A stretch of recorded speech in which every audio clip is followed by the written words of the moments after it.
Hey everyone, welcome back with Beano Mac. So we are technically #1 contender. We're gonna do our obviously continue our playthrough with WWF Attitude for the N64. We are technically #1 contender for the European Championship with Stone Cold. But the way this game works is, as you've seen, we have the schedule. We have to have a title match at the pay-per-view. We still have a week away from that pay-per-view, however, so we had to do a grudge match to essentially protect our spot. I can't remember, to be honest. I think I tested it out one time, and I'm pretty sure you can just lose the match and still get your title match at the pay-per-view. I think that's why they call it a grudge match. It just doesn't matter, but obviously I'm not just gonna skim through the match and skip it over and stuff like that. I'm gonna kick Xbox's ass one more time. The first grudge match is always interesting because you get a glimpse of who the champion actually is. It doesn't ever tell you in the rankings until you actually get to the champion. But in the grudge matches, the champion always interferes. I think once your opponent's health reaches halfway or something like that.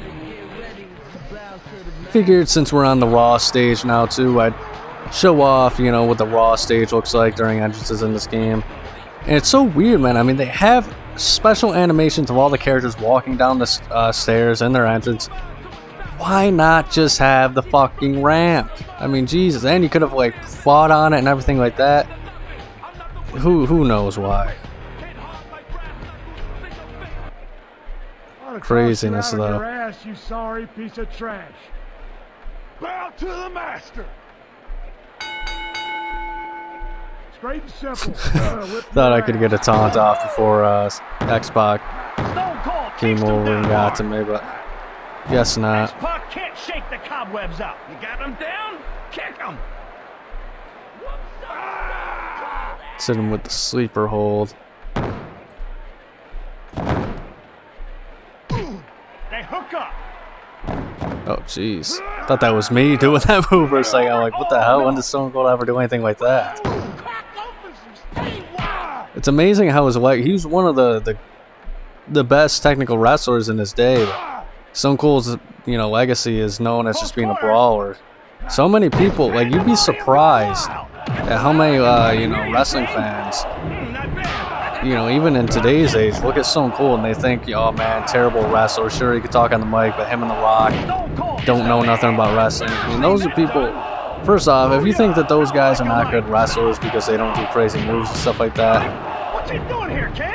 you don't know wrestling. I'm sorry.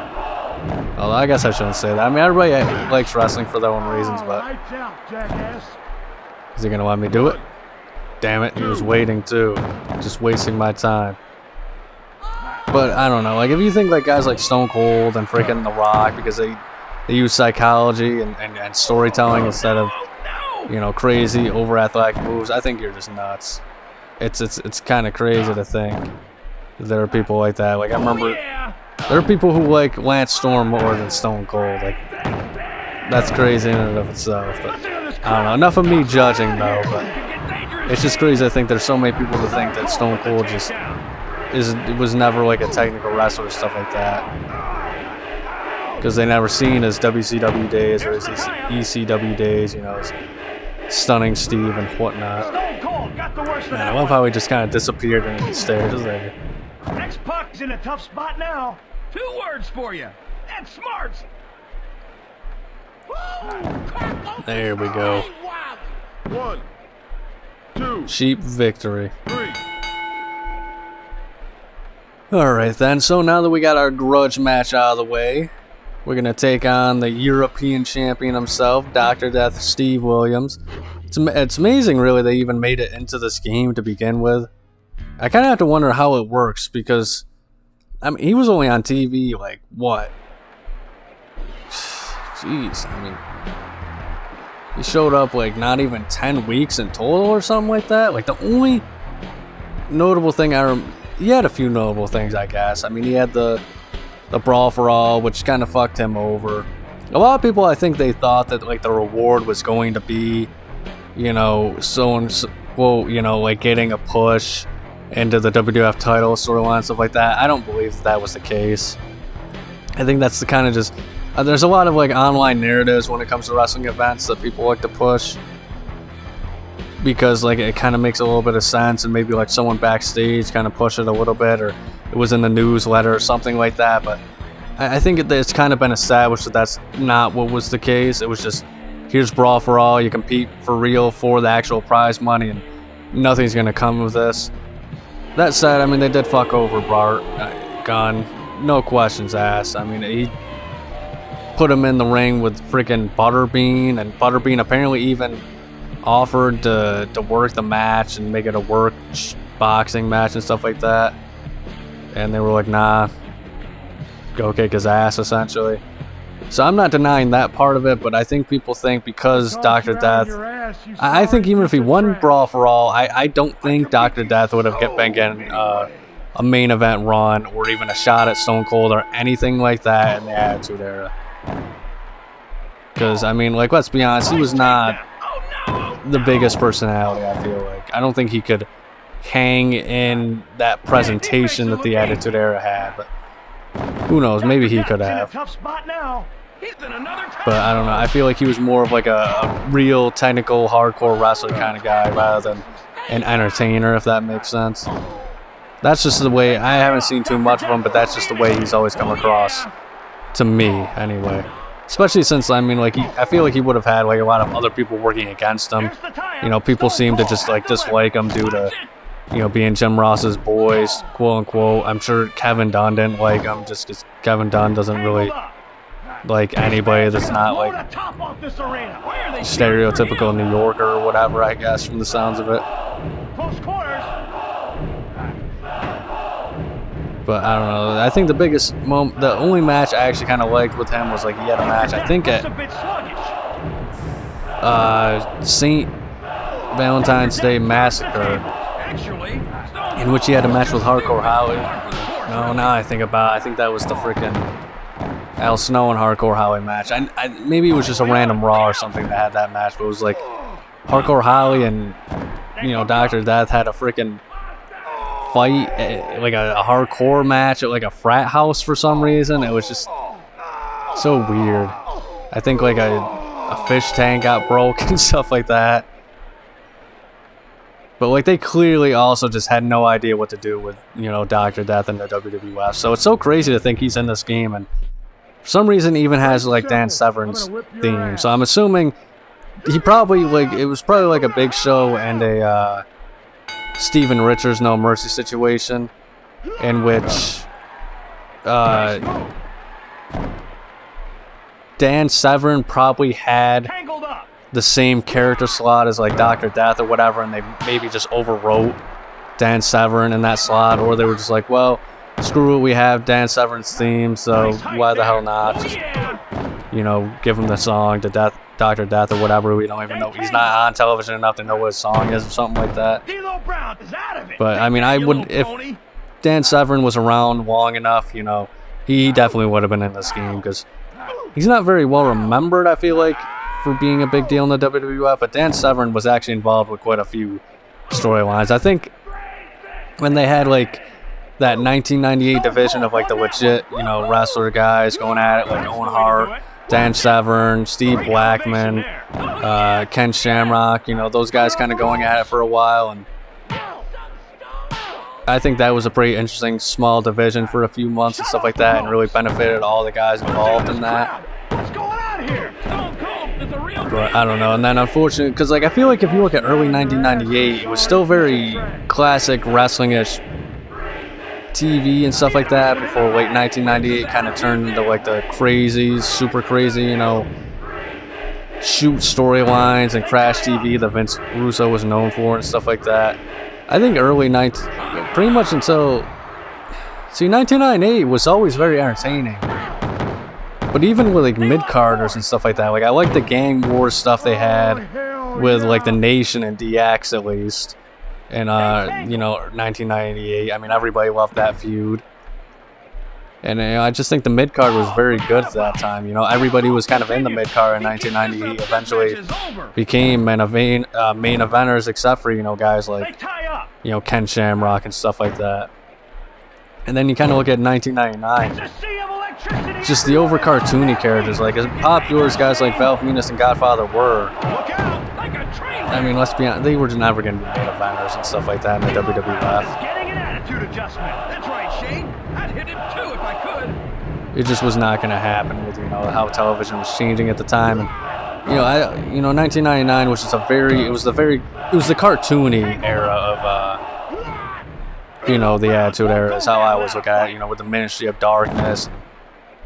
I don't know, I think it kind of, especially like after WrestleMania, for me, watching it back a few years ago, I mean, it just kind of got very lazy with that corporate ministry storyline and stuff like that, because I just remember, like, all they would do was just at the beginning of the show, they would cut a promo with the corporate ministry or the ministry, and then they would just set up all the matches up for that night, and there was nothing really crazy or like what's gonna happen next for me when it came to those matches. But I don't know, a lot of people love the Ministry of Darkness era. Plus, I mean, let's be honest, it was me, Austin, it was me all along. Like, come on, that was, everybody knows that's one of the worst reveals. Oh, and also, just as an update, if you're wondering, yeah, after I won the title from Dr.Death, you had to defend your title 5 times. So I just successfully defended it against D-Lo. Now we're going against Kurgan. So it goes 5, 4, 3, 2, 1. So we're going to end this video by defending our European Championship against none other than the man we won it from, Dr.Death, Stephen Williams. But kind of like what I mean with the cartoony era of the Attitude Era, because, like, I mean, they never would have asked, you know, freaking Dan Severn in 1998 if he was going to be, like, you know, Number of the Beast, Dan Severn. Yeah, it was like a 1999 thing when Russo kind of got way too out of control with his crazy ideas and stuff with it. They hook up. Kurgan is in a bad way. Because even though we had some goofy cartoony characters like the Brood and stuff like that, they weren't really too cartoony. It was just the vampire, I guess, gothic lifestyle that they were trying to portray. Like, I don't think they ever really, in a serious manner, ever said, like, yeah, Gangrel, you know, these guys are actual legit, you know, vampires, you know, like, these guys think that they're going out there drinking blood, stuff like that. It was kind of like a weird, I guess that's something people did at the time. It was just they went to nightclubs and vampires were just a very in thing, I guess, in the 90s. I don't know, I was like, I was just born in 1999, so I guess I missed out on that phase of going to nightclubs with hot gothic chicks and fake, you know, vampire teeth and stuff like that. And so I don't know, I guess, like, also in like the early 2000s it was popular due to the Blade movies, which I absolutely freaking love. Straight and simple. Even the third one with Triple H. I mean, the second one is by far my favorite Blade movie, but, like, I'm just saying, you know, first and third one are pretty damn great. They tie up. Now we gotta take on Thrasher. Close quarters. Thrasher doesn't No, he's know not where really he is. doing Take anything that, this you match, so little this pony. could be a pretty They quick one. lost Oh, it spoke too soon. They hook up. Thrasher takes another one. Out of there at the last second. And it felt like in 2002, like near the end of that year of or 1999, they kind of got, especially when Vince Russo left, is when they started doing the cheese, I guess, of the Attitude Era was still there for a little bit, and they gave new guys chances like the Bulldog and Venis that just didn't work out. But it felt like, you know, once guys like the Radicals came in and the Hardy Boys and Edge and Christian were finally getting chances to shine and stuff like that, it felt like 2000 is my favorite year in wrestling, so it felt like the storyline started to get a little more serious with a little bit of like campiness in the you know, mid-card. Like, obviously that was still the time when Mae Young gave birth to the Hand. Dean Malenko was made into like a womanizer, and I don't know, he was just, I don't care what anybody says, he's a great wrestler, but holy shit, like, apparently he's one of the funniest dudes, like, in the locker room that they've ever, people say it all the time, like, one of the funniest guys in the locker room. He could not portray that on screen at all. Like, he's one of the most boring guys when it comes to promos I've ever seen. It's like he's purposely not trying. That's gonna piss somebody off in the comments if they see it. He also had a really weird like physique. He had like a weird tall head that was kind of fat though too. He had like a dad bod, skinny-ish arms that weren't really defined. His legs looked like they were. He kind of reminds me of like Cotton Hill, in which like his shins kind of end earlier than they should. Straight and simple. I'm gonna whip your And apparently, once he became a agent, I hear a lot of stories about how Dean Malenko kind of became a huge asshole. And Straight and simple. I'm gonna whip your ass. it's tough because clearly, I've heard stories from like Goldust too, you know, Dustin Rhodes, that once he became an agent, it was like all respect, you know, he had was kind of lost. And, you know, he just became, you know, agents are kind of just like employees, and they're kind of always worried about getting yelled at and stuff like that, you know, because they're not the wrestlers anymore. So, like, they're kind of treated less than, despite the fact they're the ones putting together the matches. And it's supposed to be their knowledge and expertise and stuff like that. And Vince would just berate them and scream at them and all this other stuff. And Perfectly executed. Listen to this crowd. I don't know. What's going on here? Stone Cold is I feel bad for him a lot on that end.